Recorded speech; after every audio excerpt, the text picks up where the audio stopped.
Hole in My Heart, Heather Haigh.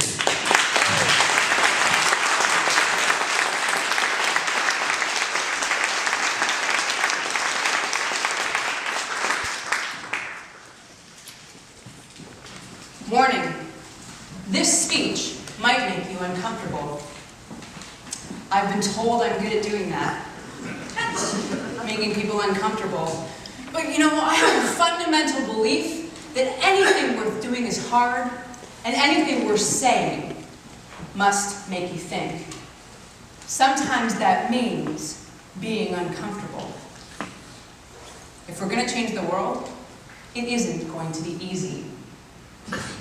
Have you ever had a dream where you tried to fill a glass, and no matter how much you poured into that glass, it still remained empty? Mr. Contest Chair, fellow Toastmasters, welcome guests and honorable judges, I was born with a gift, a hole in my heart.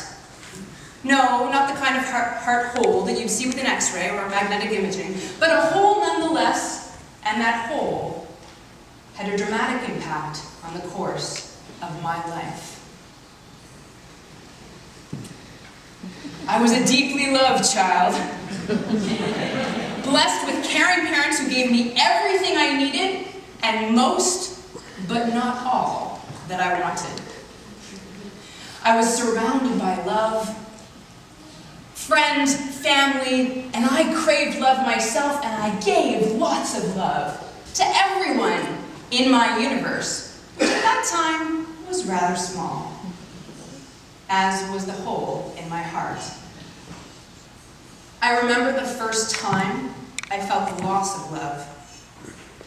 My parents, who still deeply loved me, they no longer loved each other, and I questioned love for a moment. The hole in my heart grew microscopically.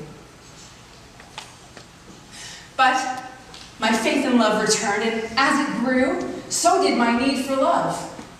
I entered the preteen years, and you know, early crushes, love letters, heartbreak, the usual preteen drama. There seemed no need for alarm, and although the hole in my heart was still there, it went undetected. But moving into the mid-teens, the hole in my heart began sucking me in. That deep, dark hole, and my craving for love increased. I needed connection. I needed affection, attention, anything that I could seek out, and my parents really worried. It's just hormones, the expert said.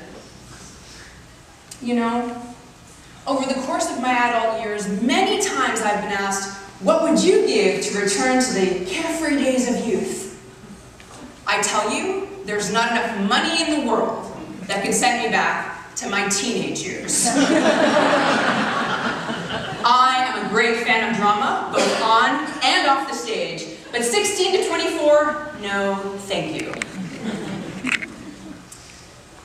It was around this time that I felt like the hole was sucking me further into its clutches.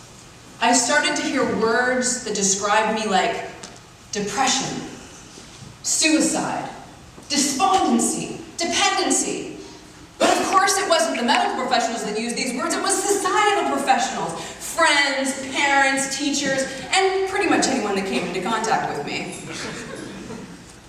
I am so grateful that technology did not exist the way it does today in my youth. I can only imagine the Facebook posts that I would have shared for the unforgiving world to see. I am empty. I am alone. I am swallowed by a darkness that consumes my soul. You know, some of the best poetry I've ever written was in the dark years.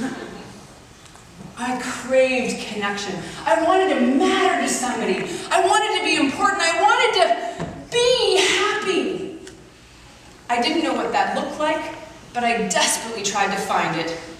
I dated a lot.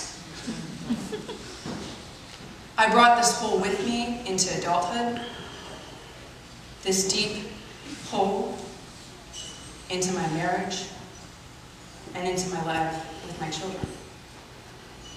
a hole so deep and dark, a hole so insidious that no matter how much I tried to fill it, nothing could fill that hole, and yet it still went undetected. In my 11th year of marriage, things were strained. We talked till all hours of the night. I cried myself to sleep. What was wrong with me? I knew that he loved me, but I just couldn't feel it. And I knew that I loved him, but I couldn't feel it either. A few years later, I started on a journey to improve my health, also known as a diet, although I like to think of it as a lifestyle change. But on that journey to fix my outside, I started looking at the inside. I did a lot of writing and I did a lot of reading. I came across a fantastic author named Brené Brown, and one of her books entitled Gifts of Imperfection showed me that I wasn't the only one who thought I wasn't good enough. I discovered the hole in my heart, and I also learned what I needed to fix it. No husband, no child, no friend could fill that hole for me. I needed to find a love inside of me to fill my hole. I'm proud to tell you that in filling my hole, my love in life grew exponentially, and I celebrate 14 years of marriage this summer with my husband. And we're happier than we've ever been. You might wonder why I call my hole a gift. My hole taught me what true love is and what it isn't.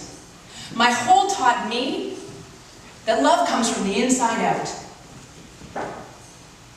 And I share this gift with you so that if you know someone, or if you are someone who lives with a hole in your heart, you need only know that the healing starts from within.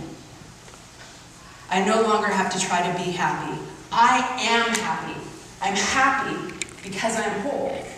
And I'm whole because I found a love inside of me, which is what I needed all along. I'm whole in my heart.